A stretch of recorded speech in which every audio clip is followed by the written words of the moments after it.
ప్రాంతీయ పార్టీలు ఎప్పుడైనా సరే పదవి లభించినప్పుడు హ్యాపీగా తీసుకుని ఎంజాయ్ చేశారు. చిన్నదా, పెద్దదా అని చూడకూడదు. ఎందుకంటే జాతీయ పార్టీలు అనుకోండి, బూత్ కమిటీ తర్వాత నుంచి మండల కమిటీ, మండల కమిటీ నుంచి జాతీయ కమిటీకి, జిల్లా కమిటీకి, జిల్లా కమిటీ నుంచి రాష్ట్ర కమిటీకి, రాష్ట్ర కమిటీ నుంచి జాతీయ కమిటీకి, ఇట్లా బోలెడని లేయర్స్ ఉంటాయి. కానీ ప్రాంతీయ పార్టీలో ఏం లేయర్స్ ఉంటాయి? ఒకసారి అవకాశం ఇచ్చి నిన్నటిదాకా మంత్రిగా ఉన్న ఆయన తర్వాత మాజీ మంత్రి అయిపోతాడు. ఆయన దగ్గర అసిస్టెంట్గా పనిచేసిన, లేకపోతే ఆయన దగ్గరికి వెళ్ళి దండం పెట్టిన వాళ్ళు ఆ తర్వాత మంత్రులు అయిపోతారు. వీళ్ళు అట్టగా పక్కన ఉంచోవాల్సి వస్తుంది, వాళ్ళ పక్కన కూర్చోవాల్సి వస్తుంది. అనేక మంది, ఇప్పుడు యనమల రామకృష్ణ పరిస్థితి ఏంటి, దేవినేని ఉమా పరిస్థితి ఏంటి, సోమిరెడ్డి చంద్రమోహన్ రెడ్డి పరిస్థితి ఏంటి, ఇంకా అయ్యనపోతుడికి కాస్త నేను స్పీకర్ అన్న ఇచ్చారు. ఇట్లాగా అనేక మంది సీనియర్లు మంత్రులుగా చేసినటువంటి వాళ్ళకి తర్వాత మంత్రి పదవులు ఏవి? వాళ్ళు మాజీ మంత్రులుగానే మిగిలిపోయారుగా.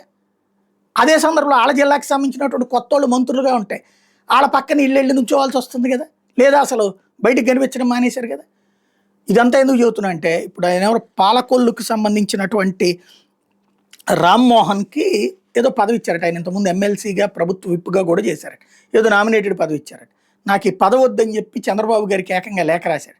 అట్లాగే 15-20 మంది ఇట్లాగా మాకు పదవులు మేము తీసుకోమంటున్నారట. ఈ బోర్డు పదవో, డైరెక్టర్ పదవో, నామినేటెడ్ పదవులు ఇస్తుంటే ఏమి ఇవ్వాలి అంటే అంతకుముందు ఉన్న పదవి కంటే ఎక్కువ ఇవ్వలేరు.